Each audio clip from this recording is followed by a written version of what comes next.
లేదా? ప్రపంచ జనాభా కంటే ఎక్కువ ఇచ్చేసినారు మన సీఎం గారు. ప్రపంచ జనాభా కంటే ఉద్యోగాలు ఎక్కువ ఇచ్చేసినారు మన సీఎం గారు. అలాగే 3 సిలిండర్లు వచ్చేసినాయి. 2 సంవత్సరాలకి 6 సిలిండర్లు వచ్చేసినాయి. మహిళలకి 1500 నెల పడిపోయింది. ఇంకా ఏం చేశారు డబ్బులంతా మీరు? ఏం చేశారు?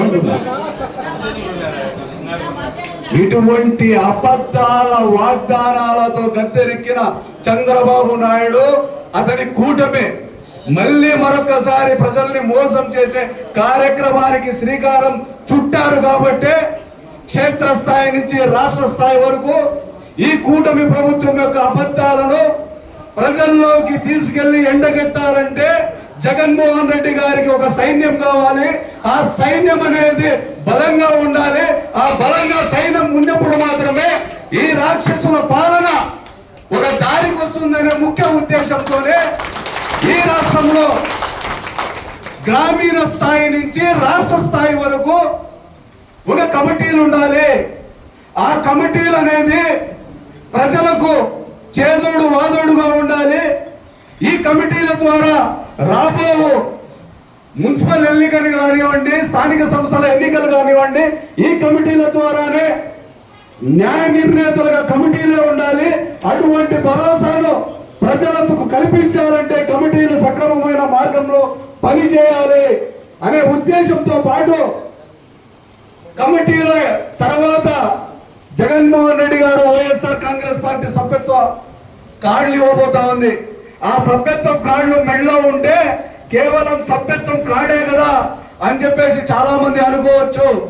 కానీ ఆ సభ్యత్వం మెడలోకి వచ్చిన తర్వాత అది ఒక వైఎస్ఆర్ కాంగ్రెస్ పార్టీ ప్రతి కార్యకర్తకు ఒక రక్షణ కవచంలో ఉంటుంది.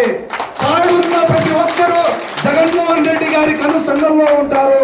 అతని మీద ఈగ వాలిందంటే రాష్ట్రం మొత్తం మీ వైపు చూస్తుంది, మీ కుటుంబం వైపు చూస్తుంది. ఇక్కడున్న నాయకులందరూ మీకు అండగా ఉంటారు. కాబట్టి కార్డు రావాలంటే మనం ఏం చేయాలి? కమిటీలో ఉండాలి. కమిటీలో మన భాస్కర్ రెడ్డి అన్న గారు 10 లక్షలు అని చెప్పేసి చెప్తా ఉన్నారు. దాంతో పాటు 10 లక్షలు మాత్రమే ఇన్సూరెన్స్ కాదు, జగన్మోహన్ రెడ్డి యొక్క రథ చక్రాలు ఈ రాష్ట్రం మీద అతి తొందరలో శైర్య విహారం చేయబోతా ఉన్నాయి.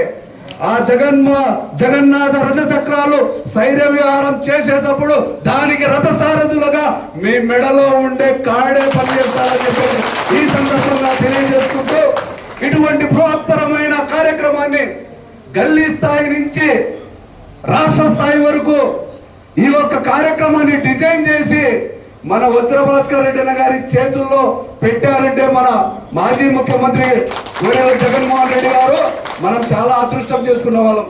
ఎందుకంటే మన స్థానిక నాయకుడు, మన కదిరి నియోజకవర్గానికి చెందిన నాయకుడు ఈ కమిటీలో రాష్ట్ర వ్యాప్తంగా ఒక ఎత్తుగా తీసుకుంటే మన కదిరి నియోజకవర్గాన్ని ప్రత్యేక దృష్టితో చూస్తారనే ఆశాభావం వ్యక్తం చేస్తూ ఈ కమిటీలు కూర్పు ఎలా ఉండబోతా ఉంది, ఈ కమిటీలు ఎలా పనిచేయాలి, ఈ కమిటీలు ఎలా వేసుకోవాలి, దీని మీద ప్రయోజనాలు ఏంటి, రాబో రోజుల్లో ఈ కమిటీలు ఏ విధంగా పని చేయబోతాయనే మరిన్ని విషయాలు వజ్ర భాస్కర్ రెడ్డి గారు క్షుణ్ణంగా వివరించాలని చెప్పేసి కోరుకుంటూ మన యాక్టివిటీ వింగ్ రాష్ట్ర ఆర్గనైజింగ్ కమిటీ మెంబర్ అయినటువంటి వజ్ర భాస్కర్ రెడ్డి గారిని మాట్లాడవలసిందిగా కోరుతున్నాను.